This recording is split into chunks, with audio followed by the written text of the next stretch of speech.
1990s वो समय था जब हैदराबाद एक बहुत छोटा शहर हुआ करता था। उस समय पर हैदराबाद की पहचान जो है वो उसके हिस्टोरिक इंपॉर्टेंस, निज़ाम्स वगैरह से थी।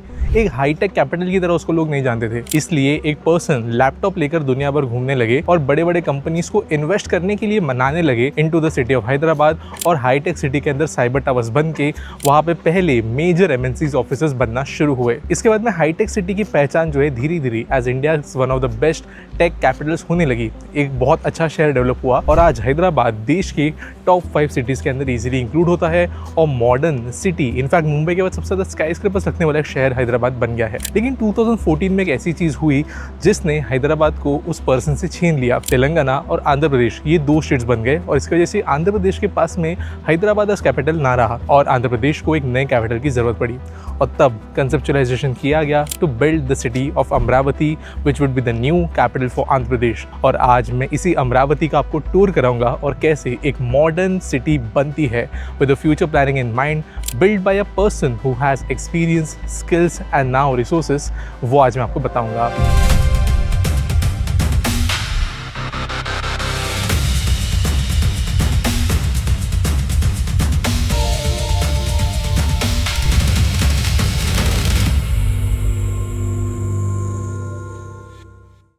जब भी अमरावती कैपिटल सिटी जो आंध्र प्रदेश में बन रहा है उसका कोई भी इमेज या वीडियो आप देखते हो तो सबसे पहले जो इमेज आता है वहाँ पर आपको वो कई आइकॉनिक टावर्स, बीच में एक लंबा सा स्पायर टाइप स्ट्रक्चर नज़र आता है।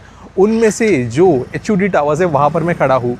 ये जो टावर्स दोस्तों होने वाले हैं ये कोई कमर्शियल या फिर कोई बिजनेस टावर्स नहीं है, ये गवर्नमेंट बिल्डिंग्स होने वाली है। जो सेक्रेटेरिएट होता है जहाँ पर अलग अलग मिनिस्ट्रीज़ के ऑफिसेज होते हैं, अलग अलग डिपार्टमेंट्स के ऑफिसेज होते हैं, वो इनमें बनने हैं। टोटल वैसे 5 टावर्स है जिनमें 4 टावर्स जो है वो 39 स्टोरीज़ की होगी, स्टिल्ट प्लस 39 स्टोरीज़ की होगी। और ये जो मेरे पीछे जो आपको टावर नज़र आ रहा है ये 49 फ्लोर्स का होगा। लेकिन सिर्फ 49 फ्लोर्स और हाइट जो इसके लिए मैटर नहीं करती।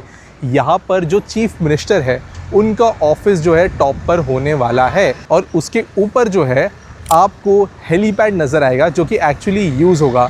तो ये जो टावर्स है ये नॉर्मल नहीं है, ये one of the most advance government buildings है पूरे के पूरे देश के अंदर। और ये डायग्रिड टावर्स है। अब इनका मतलब क्या?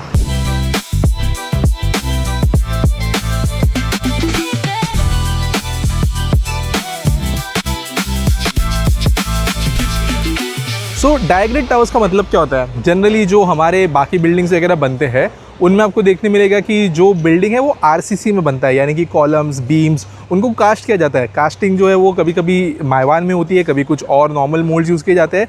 बट यहाँ पे जो है वैसा आपको स्ट्रक्चर नज़र नहीं आएगा। ये जो आपको वी शेप, उल्टा वी शेप के स्ट्रक्चर्स नज़र आ रहे हैं ये बेसिकली मेटल स्ट्रक्चर्स है, स्टील स्ट्रक्चर्स है और इनको असेंबल करके जो है काइंड ऑफ डायमंड शेप में पूरा का पूरा टावर उठाया जाएगा।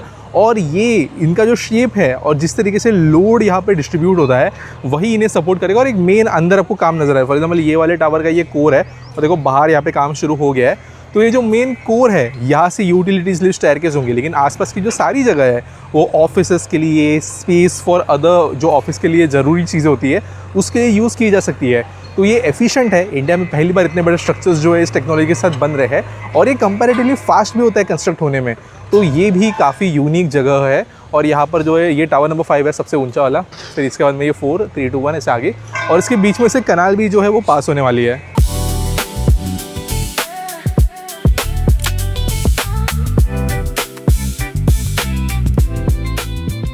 मेरे पीछे ये जो दूसरा यहाँ पे काम चल रहा है, यहाँ पर लेजिस्लेटिव असेंबली बन रही है for the state of Andhra Pradesh in Amravati capital city. अब ये कोई दूसरी जो विधानसभा वगैरह टाइप बिल्डिंग्स दिखती है हमको वैसी बिल्कुल भी नहीं होने वाली है। ये भी आइकॉनिक होगी। Apart from the different houses of the government, यहाँ पर एक बहुत ऊंचा सा स्पायर आपको देखने मिलेगा। अराउंड 260 मीटर्स का एक स्ट्रक्चर ये होगा जहाँ पर एक टॉप में व्यूइंग गैलरी भी आपको देखने को मिलेगी, जहाँ से जो जब असेंबली नहीं चल रही, बेसिकली जब जो है वहाँ का भवन जो है वो एक्टिव नहीं होगा उस टाइम पे जो टूरिस्ट है या जो हमारी पब्लिक है वो जाकर व्यू कर सकेगी। और ऊपर पूरा का पूरा एक ग्लास का स्ट्रक्चर होगा जो पूरे के पूरे अमरावती सिटी जो बनने वाली है उसके दर्शन आपको करवाएगा। तो ये भी one of the iconic structure है जो यहाँ पे बन रहा है। So Raghav ji, this entire complex we have been seeing for past 2 days. This most interesting part that I visited was the HUD complex, all the towers being built. Right. Can you explain me what the concept is behind that whole region and how it is being built? right? So as you have seen, the entire Amravati government complex है, ये क्या है कि it has been stretched across 7 kilometers length and 1 kilometer width. So and you have already seen the cross sections. Yes. So everything is in a grid format. So we have spanned that whole Amravati government complex, जहाँ अब हमारा legislative assembly आएगा, हमारा सारा secretariat वहीं आएगा, and हमारा high court वहाँ आ रहा है, and सारे IAS officers, MLA, MLCs, judges, ministers and government employees जो भी गेस्टेड ऑफिसर्स है, नॉन गेस्टेड ऑफिसर्स है, type 1, type 2 and type D, उन सारे लोगों का निवास गृह सब कुछ इसी में आ रहा है. Okay. So you can say that the entire heart of the city, the entire governance happen in this stretch.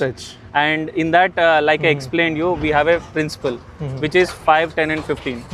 जिसमें within 5 minutes all emergency services are available, and within 10 minutes any government building is available. Within 15 minutes you will reach the dusk. Okay. And you can actually see in that अभी भी जो बन रहा है ना, we have actually gone through this whole complex like twice now. Yes. You have actually seen while construction only, it is so easy for us to access navigate through the whole construction areas and whole जो भी trunk infrastructure हम बना रहे हैं, you have actually seen like how proficiently we are doing it, and everything is not even thought once, twice, thrice. We have taken 3 years to plan this. So जब government नया state बना था 2014 में, we have taken almost 3 years for the entire plan to be done. And 2017 या 2018 starting में we started the whole construction, because until then we were waiting to log the perfect plan for the new capital, because हम सिर्फ IP के बारे में नहीं सोच रहे थे, we are thinking about India. Okay. Because नया इंडिया बन रहा है, इसके लिए नया कैपिटल भी चाहिए, which will be at the global standards. Right. Future में लाइक लोग बोलते हैं हम पेरिस गए थे, नहीं तो हम लंदन गए थे, मैंने न्यूयॉर्क विजिट किया था. They should be saying that हमने अमरावती विजिट किया था. And again Amravati it's a people's capital, because voluntarily all the 29,000 plus farmers voluntarily they have given their land in the LPS scheme, and they have been core part of this vision of our chief minister to move forward. And we all are working with only passion, because we are thinking of we are India's tomorrow. Yes. वो हम झंडा पातेंगे. ठीक है. Thank you so much Raghav ji, Yes. and thank you so much for the insights. Yes. और अब ऐसा नहीं है कि अमरावती सिटी के अंदर बस इतना ही काम चल रहा है. मैंने मल्टीपल डेज के लिए अमरावती में टूर किया है, और कई सारी ऐसी चीजें हैं जो मैं आपको बताने वाला हूँ आने वाले कुछ दिनों के अंदर. मैं यहाँ पर बनने वाले पहले हाउसिंग प्रोजेक्ट के बारे में बताऊंगा, यहाँ पर किस तरीके से water reservoirs and flood mitigation control हो रहा है उसके बारे में बताऊंगा, सड़कों का डिजाइन कैसे होगा, कमांड एंड कंट्रोल सेंटर कैसे बनाया गया है.